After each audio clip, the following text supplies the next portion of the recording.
Good morning students, कैसे हो? सब बढ़िया एकदम। देखिए, हमारा गुजकेट 2018 का जो पेपर चल रहा था उसमें हम लोग part 2 from MCQ number 20 to 40 जो रिमेनिंग एमसीक्यूज़ है वो देख लेंगे। Let's start from MCQ number 20। तो देखिए, आपका 20 नंबर का जो एमसीक्यू है वो क्या है? The question is on decreasing the wavelength of incident light from 8000 angstrom to 4000 angstrom. देखिए, आपकी जो वेवलेंथ थी वो पहले क्या थी यहाँ पे 8000 एंगस्ट्रॉम, और लास्ट जो वेवलेंथ है आपकी वो है 4000 एंगस्ट्रॉम। देखिए, 8000 में से आपकी वेवलेंथ 4000 एंगस्ट्रॉम हुई। The intensity of the scattered light in Rayleigh scattering will become dash times the initial scattered intensity. देखिए, intensity for Rayleigh scattering is directly, actually inversely proportional to 1 upon lambda raised to 4. I is proportional to 1 upon lambda raised to 4. So remember, यहाँ पे क्या होगा? देखिए, I2 upon I1, तो ये क्या हो जाएगा? देखिए, lambda 1 by lambda 2 raise to 4। देखिए, लैम्बडा 1 क्या है? यहाँ पे इनवर्स है, 2 है तो 1 आएगा, 1 है तो 2 आएगा। देखिए, 8000 by 4000 raise to 4, 3030 cancel, 8 by 4 is 2 and 2 raise to 4 is what? 16। तो इंटेंसिटी आपकी क्या होगी? 16I1, that is the intensity. Got it? Simple सा क्वेश्चन है आपका।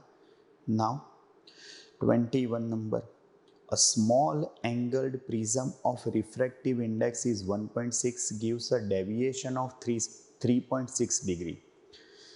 देखिए, स्मॉल एंगल प्रिज्म दिया है आपको 21 number. For small angle prism,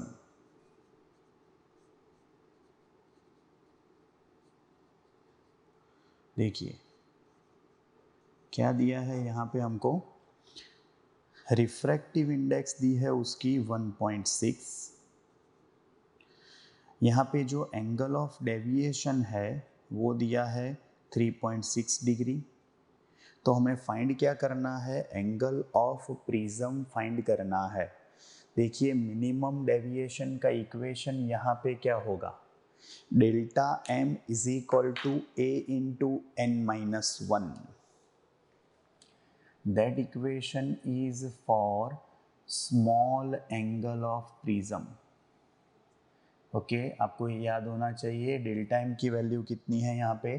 3.6 degree.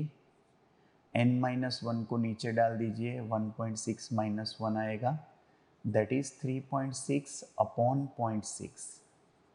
6 6 yes, then angle of prism is 6 degree. That's your answer. Got it? Remember this. That is the angle of prism. Okay? Now MCQ number 22. देखिए, what's your equation? A plano-convex lens is made of material having refractive index 1.5. देखिए, यहाँ पे N1 1 होगा क्योंकि आपका जो lens है वो एयर में है, और लेंस का खुद का रिफ्रैक्टिव इंडेक्स कितना है? 1.5 है।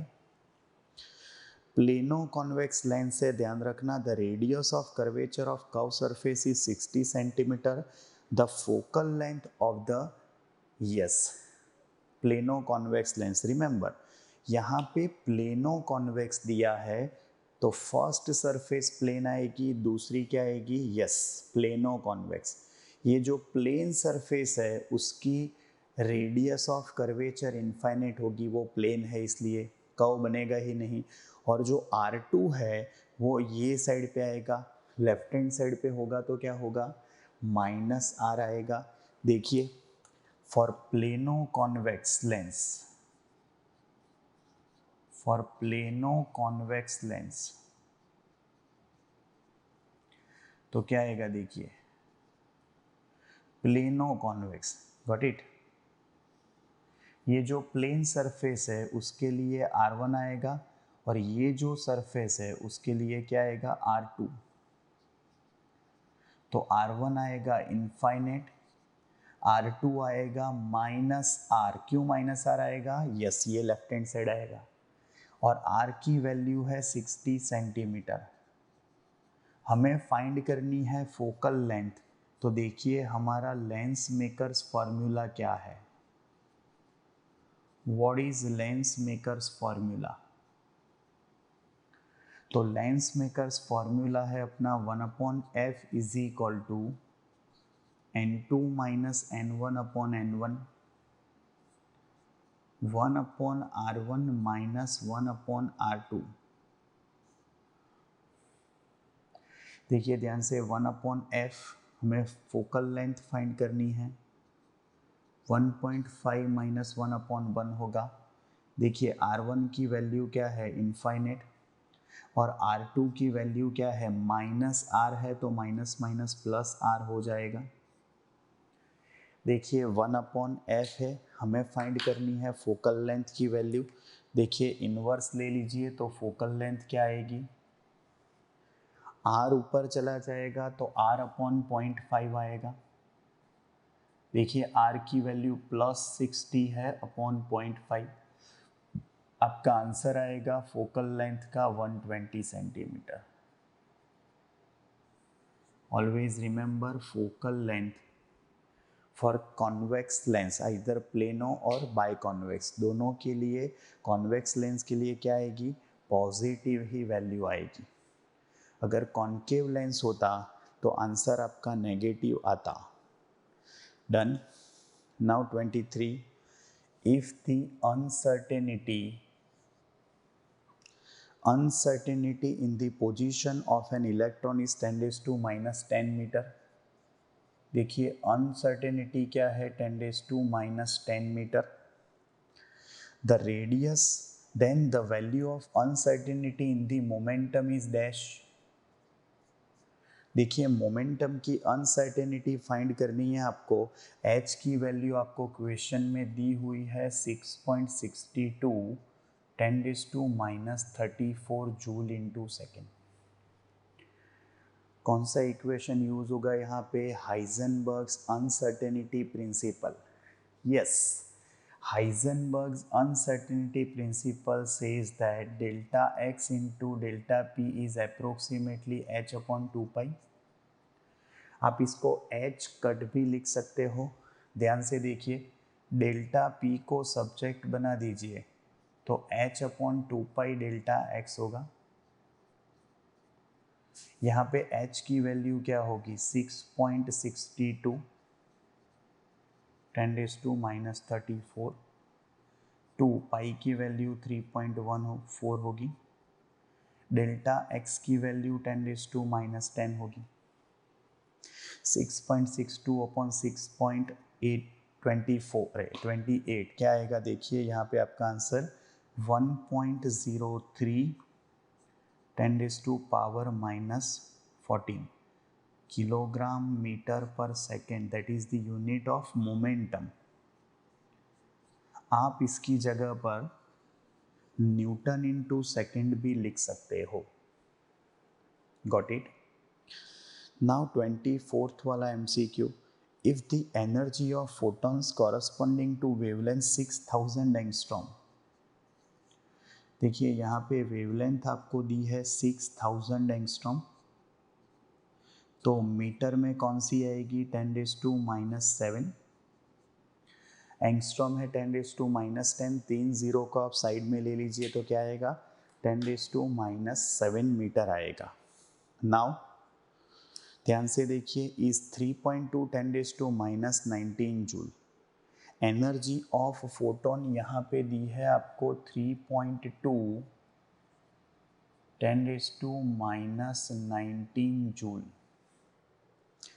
देखिए ध्यान से, the photon energy for wavelength of 4000 angstrom will be dash. देखिए फोटोन की एनर्जी, ये आपका लैम्बडा 1 है, ये E1 है, तो लैम्बडा 2 आपको क्या दिया है 4000 एंगस्ट्रॉम। उसके लिए फाइंड करनी है आपको एनर्जी। ध्यान से देखना, फोटोन की एनर्जी है तो फोटोन की एनर्जी क्या आएगी HF, और HF है तो HC बाई लैम्बडा आएगा। तो यहाँ पे अगर आप E2 अपॉन E1 लिखोगे तो क्या आएगा HC by lambda 2 upon HC by lambda 1। HC cancel हो जाएगा, लैम्बडा 1 बाई लैम्बडा 2 लिखिए। देखिए लैम्बडा 1 क्या आएगा 6000 एंगस्ट्रॉम अपॉन लैम्बडा 2 क्या आएगा 4000 एंगस्ट्रॉम।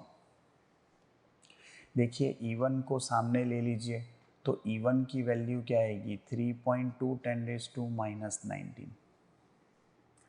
देखिए 3 0 कैंसिल हो जाएंगे, यहाँ पे 4 है, यहाँ पे 2 आएगा, 1.6 आएगा, 3 आएगा, 3 इंटू 1.6 क्या हो जाएगा 4.8 10⁻⁻19 joule. That is the energy E2।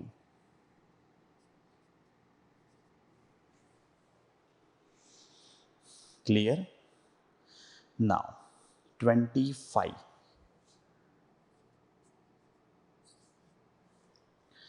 two inductors each of inductance L are connected in parallel। देखिए दो इंडक्टर्स आपको दिए हैं, दोनों पैरेलल में कनेक्ट किए हैं और दोनों की वैल्यू L है। One more inductor of value 5 millihenry is connected in series. देखिए सीरीज में 5 मिली हेनरी का इंडक्टर कनेक्ट करके दिया है आपको। Effective inductance is 15 millihenry, then the value of L is dash millihenry। देखिए यहाँ पे इफेक्टिव जो रिजल्टेंट आपका, यस, A एंड B दोनों का रिजल्टेंट जो है वो 15 मिली हेनरी दिया है। देखिए इंडक्टर के जो इक्वेशन है सीरीज पैरेलल के इक्वेशन वो रेजिस्टेंस के जैसे ही होंगे। तो यहाँ पे पैरेलल में इक्वेशन क्या आएगा L1 into L2 upon L1 plus L2, और सीरीज के लिए L1 प्लस L2 ही आएगा। तो देखिए LAB क्या आएगा L1 into L2 upon L1 plus L2 plus क्या आएगा 5 मिली हेनरी। तो राइट हैंड साइड पे 15 आएगा, L स्क्वायर बाई 2L क्या आएगा L बाई 2। 5 को सामने ले लीजिए क्या होगा 15 माइनस 5 10 होगा, 2 को सामने ले लीजिए तो L इज इक्वल टू क्या आएगा 20 henry. That's your answer, millihenry में आएगा। Got it? ओके, एकदम सिंपल सा एमसीक्यू है। आपको इक्वेशन आने चाहिए सीरीज पैरेलल के, इंडक्टर एंड रेजिस्टेंस के सेम है, पावर एंड कैपेसिटर्स के सेम है। Okay, now 26, a lamp consumes only 50% of maximum power in an AC circuit. What is the phase difference between the applied voltage and current, circuit current? देखिए power का equation for LCR series combination, power का equation क्या है VRMS IRMS cos phi। यहाँ पे cos phi क्या है आपका पावर फैक्टर, और phi क्या है phase difference between voltage and current. देखिए यहाँ पे जो पावर है आपका वो मैक्सिमम से 50% है। देखिए मैक्सिमम क्या आएगा यहाँ पे VRMS IRMS आएगा, उससे 50% है तो 50% VRMS IRMS होगा। राइट हैंड साइड पे देखिए VRMS IRMS cos phi है, VRMS IRMS को कैंसिल कर दीजिए तो cos phi 50% 0.5 आएगा, 0.5 इज 1/2, cos कब 1/2 देगा, cos 60 degree and cos 60 is pi/3 radian. So phase difference between voltage and current is 60 degree, okay, and cos 60 is what, 1/2. Okay, got it. Now 27, a capacitor is connected across a DC source. Remember for DC source, देखिए direct current है, उसके लिए कभी भी frequency नहीं होगी, direct current सीधा ही जाएगा. फ्रीक्वेंसी तब होती है जब ऑसिलेशंस होते हैं, वेव्स होते हैं, रोटेशंस होते हैं. यहाँ पे तीनों में से कुछ भी नहीं होगा, तो यहाँ पे फ्रीक्वेंसी ज़ीरो आएगी, और फ्रीक्वेंसी ज़ीरो है तो आपका कैपेसिटिव रिएक्टेंस 1/ωc है. ω2 पर देखिए आपका डिनोमिनेटर ज़ीरो आएगा, तो आपकी कैपेसिटिव रिएक्टेंस की वैल्यू इनफाइनाइट हो जाएगी. अगर आपको इंडक्टिव रिएक्टेंस पूछा होता तो आपका आंसर ज़ीरो आता, because XL is equal to omega L, omega is 2 pi FL, F is 0, then XL is 0. Done? Now 28. The dimensional formula of mu 0 epsilon 0. The dimensional formula of mu 0 epsilon 0 is dash. देखिए C speed of light का equation हमें पता है 1/√μ0 epsilon 0. That is the equation of speed of light in air और free space. देखिए 1/√μ0 epsilon 0 है क्या है, तो स्पीड. तो ध्यान से देखिए 1/√μ0 एप्सिलॉन 0 का डायमेंशनल फॉर्मूला क्या होगा, उसका डायमेंशनल फॉर्मूला होगा L1t-1. मीटर पर सेकेंड है ना, तो L1t-1. इसका इन्वर्स ले लीजिए तो √μ0 एप्सिलॉन 0, ये क्या आएगा, इससे उल्टा आएगा L-1t1. इसका स्क्वायर ले लीजिए तो आंसर आएगा L-2t+2. देखिए आपको पूछा क्या है यहाँ पे, आपको पूछा है क्वेश्चन में μ0 एप्सिलॉन 0, यही पूछा है आपको, आंसर आएगा L-2t+2. Got it. अगर 1/+μ0 एप्सिलॉन 0 होता तो आंसर आता L2t-2, इसका इन्वर्स. क्या पूछा है आपको मतलब क्वेश्चन में, वह आपको ध्यान रखना है. देखिए चारों के चारों क्वेश्चन पूछ सकते हैं. डन. नाउ 29 है, देखिए इंटरफियरेंस.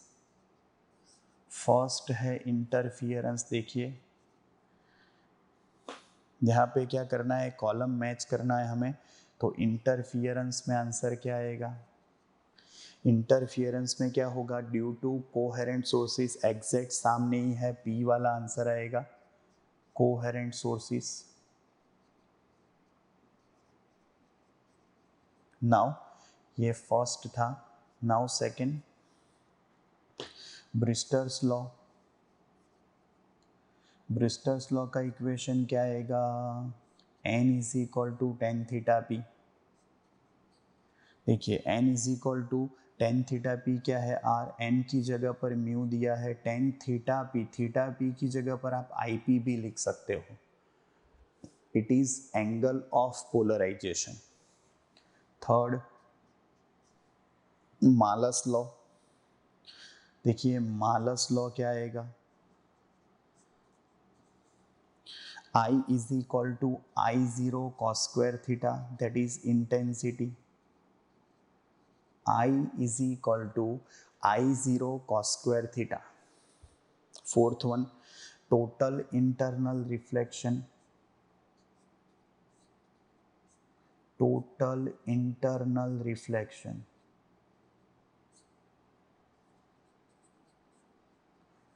देखिए टोटल इंटरनल रिफ्लेक्शन का इक्वेशन क्या है, sine C is equal to 1/n और म्यू रिफ्रैक्टिव इंडेक्स।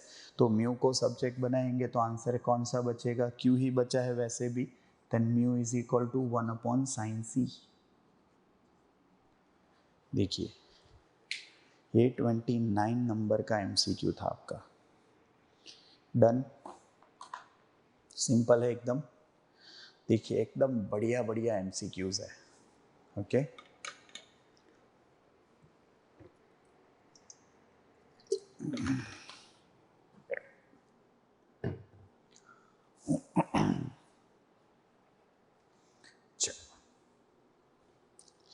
जाने देता हूं।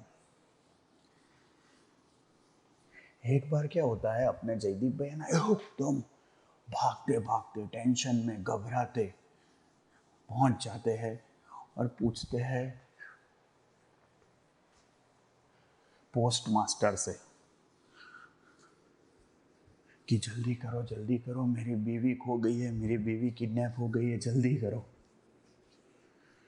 पोस्ट मास्टर ने बोला भैया शांति रखो, ये पोस्ट ऑफिस है, जाके पुलिस स्टेशन में कंप्लेंट करो। जयदीप भाई बोले अरे भैया सॉरी भूल गया, इतनी खुशी में भूल गया, बावरा हो गया हूँ।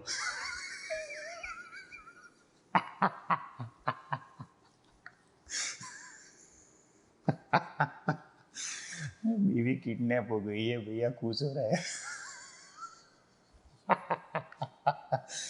पुलिस स्टेशन की जगह पर post master.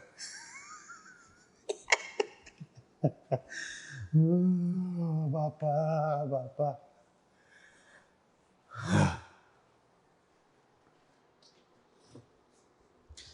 Now let us सी 30। देखिए frequencies of various radiations are given as visible light, radio waves and ultraviolet waves। देखिए तीनों की फ्रीक्वेंसी दी है यहाँ पे आपको। पहला है विजिबल लाइट, उसकी फ्रीक्वेंसी है, विजिबल लाइट की फ्रीक्वेंसी है FV। रेडियो वेव्स FR,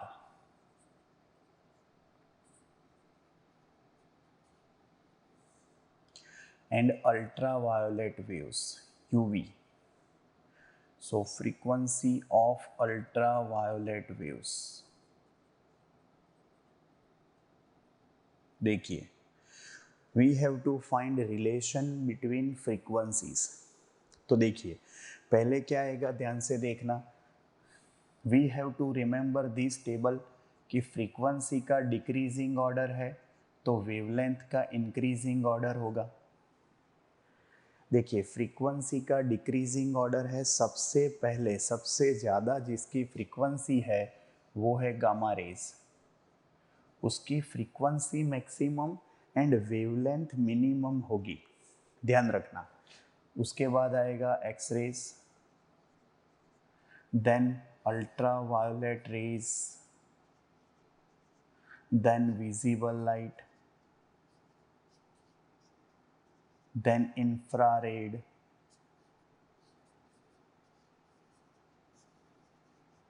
उसके बाद आएगा विजिबल के बाद इंफ्रारेड, उसके बाद आएगा माइक्रोवेव्स और लास्ट में आएगा रेडियो वेव्स।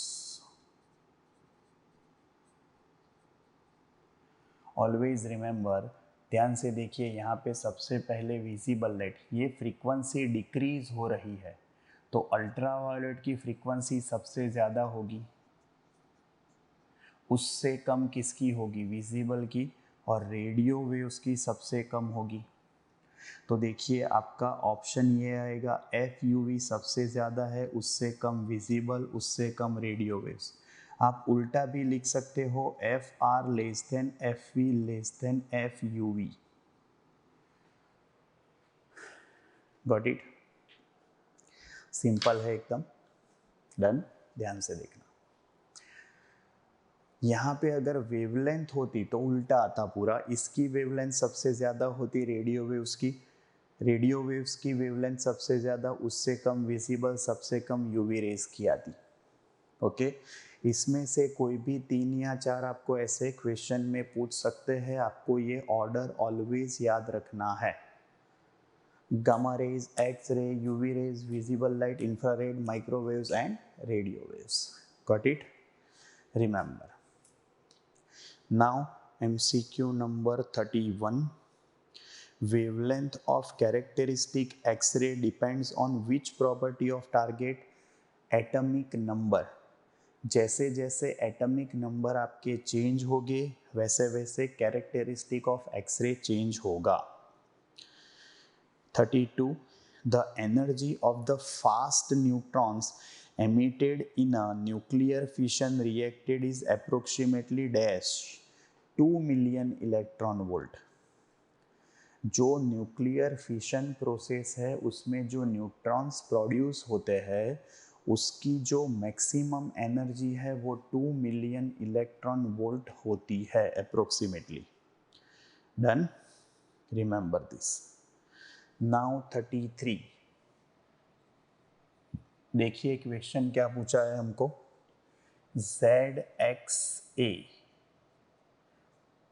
यहाँ पे कौन से पार्टिकल्स एमिट हो रहे हैं वो हमें फाइंड करना है। देखिए Z+1 X1A, देखिए +1 है तो यहाँ पे बीटा माइनस आएगा, +1 है तो माइनस, -1 है तो प्लस। Remember this. और एटॉमिक नंबर कोई चेंज नहीं होगा। अगर एटॉमिक नंबर जो है, एटॉमिक मास चेंज नहीं होगा। अगर एटॉमिक मास रिड्यूस बाय 4 है and atomic number reduce by 2 है तो अल्फा पार्टिकल एमिट होगा। Got it? नाउ यहाँ पे देखिए Z+2 X2A। वंस अगेन देखिए Z+1 में +1 हुआ तो वंस अगेन बीटा -1 प्रोड्यूस होगा। नाउ ZX3A-4, देखिए एटॉमिक नंबर 2 डिक्रीज हुआ, ये 4 डिक्रीज हुआ तो ये अल्फा पार्टिकल होगा। और लास्ट में देखिए ये Z+1 X4A-4, once again Z में एक इंक्रीज हुआ तो बीटा माइनस पार्टिकल होगा। तो यहाँ पे देखिए कौन से पार्टिकल्स एमिट हुए, beta minus, alpha and beta minus. Got it? Remember. Now 34। देखिए ट्रांजिस्टर वाला MCQ है वो अब हमारे कोर्स में नहीं है। ओके, 35 भी कैंसिल है। देखिए वो भी अपना क्या है, कम्युनिकेशन सिस्टम वाला MCQ है, वो भी अपने कोर्स में नहीं है। 36। Which of the following is wrong for interference fringes? Which statement is wrong? देखिए फर्स्ट स्टेटमेंट है आपका, fringes are due to limited portion of wave front. First statement ही आपका रॉन्ग है। लिमिटेड पोर्शन से तो क्या प्रोड्यूस होगा वेव फ्रंट के, लिमिटेड पोर्शन से यस इंटरफियरेंस नहीं प्रोड्यूस होगा, वो डिफ्रैक्शन प्रोड्यूस होगा। इंटरफियरेंस तो कैसे प्रोड्यूस होता है, due to superposition of 2 or more than 2 waves, physical effect produced is called interference. Got it? Remember this. बाकी के सारे स्टेटमेंट राइट ही होंगे। ओके, क्योंकि ये फर्स्ट स्टेटमेंट ही आपका रॉन्ग है। Now 37। A ray of light travelling in impure water is incident on a glass plate immersed in it. When the angle of incidence is 51 degree, the reflected रे is totally plane polarised, जब आपका reflected रे totally polarised होगा तो क्या होगा, Brewster's law. और Brewster's law में क्या होता है, रिफ्लेक्टेड रे आपका टोटली पोलराइज्ड होगा और तब आपका reflected ray and refracted ray both are mutually perpendicular. Okay, और उसके लिए अपना इक्वेशन था n, यहाँ पे GW आएगा, G means glass, W means water, is equal to tan theta P और tan IP। देखिए हमें n ग्लास फाइंड करना है, n वाटर हमें दिया है 1.4 इम्प्योर वाटर है, refractive index of glass find करना है और थीटा P की वैल्यू 51 डिग्री दी है, एंगल ऑफ पोलराइजेशन। देखिए NGW का इक्वेशन क्या आएगा, NG/NW, it is tan 51 degree. देखिए NG को सब्जेक्ट बना दीजिए, NW आएगा 1.4, tan 51 डिग्री आएगा 1.235।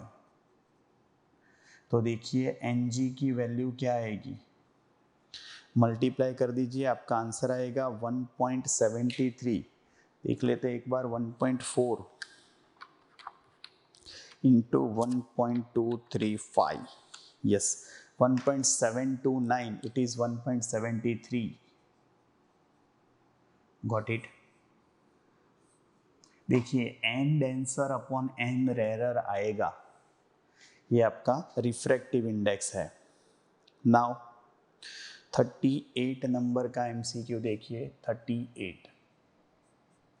What is the equation, the question is a coil having 200 number of turns.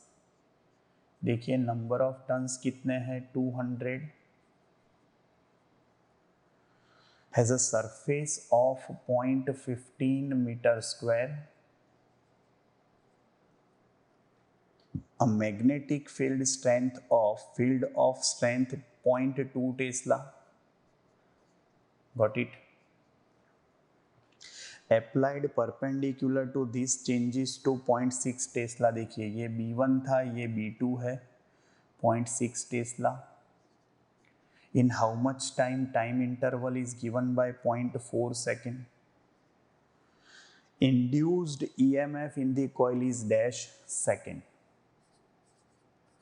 देखिए इंड्यूस्ड ईएमएफ क्या है, -n delta phi by delta T. What is delta phi, phi is equal to बा B2 a cos 0 minus B1 a cos 0, cos 0 1 ही आएगा, वो नहीं लिखते हैं। एरिया कॉमन ले लीजिए, -na B2 minus B1 upon delta T.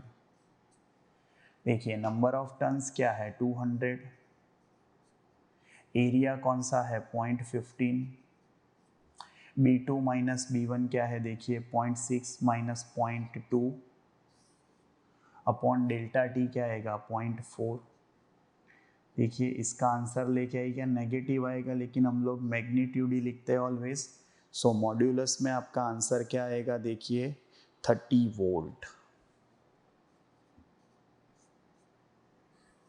Got it? That's your answer. Now 39.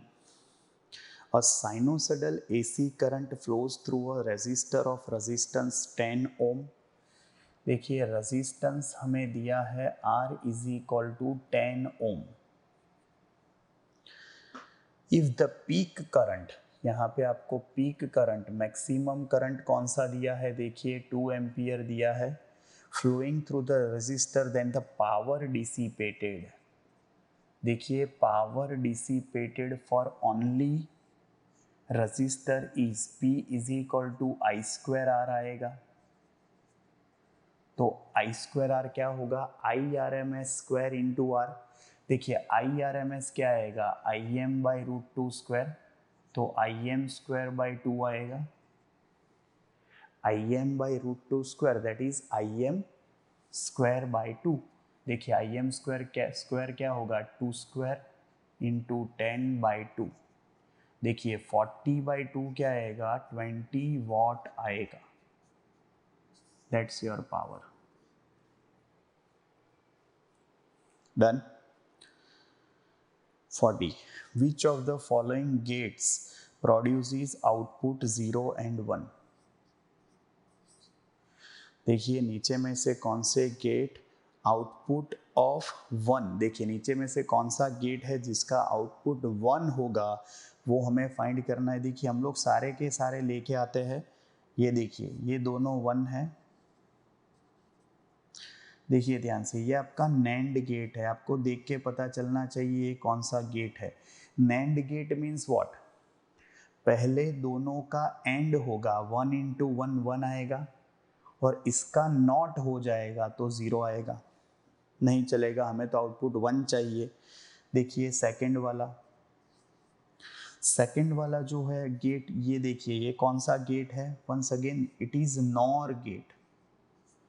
Nor means क्या होगा, देखिए पहले दोनों का समेशन होगा 0 + 0, और उसका नॉट हो जाएगा तो 1 आ जाएगा।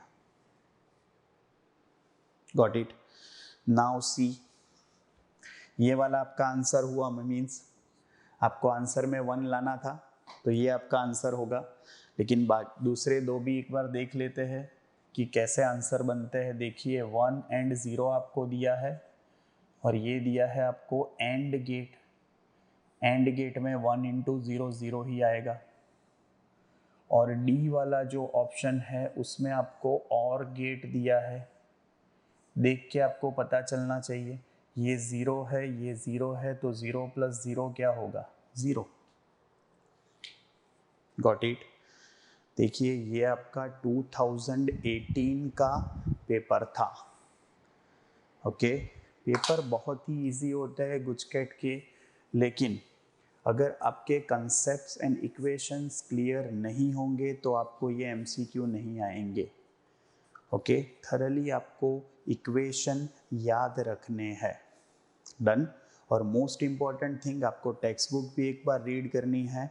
टेक्स्ट बुक के जो छोटे छोटे सम्स है वो भी एमसीक्यू में डायरेक्टली पूछ लेते हैं, बीच में से लाइंस भी उठा के वो लोग एग्जाम में पूछते हैं। Okay done. आज के लिए रखते हैं इतना। नेक्स्ट लेक्चर में 2019 गुजकेट का पेपर सॉल्व करेंगे। ओके, मिलते हैं तो नेक्स्ट लेक्चर में, तब तक आओ, बाय, सी यू, टाटा, सबा खैर, सायोनारा, हस्ता ला विस्ता, फिर मिलेंगे चलते चलते, खुदा हाफिज, दास विदानिया, जय श्री कृष्ण, जय अम्बे, जय हिंद, जय वंदे मातरम।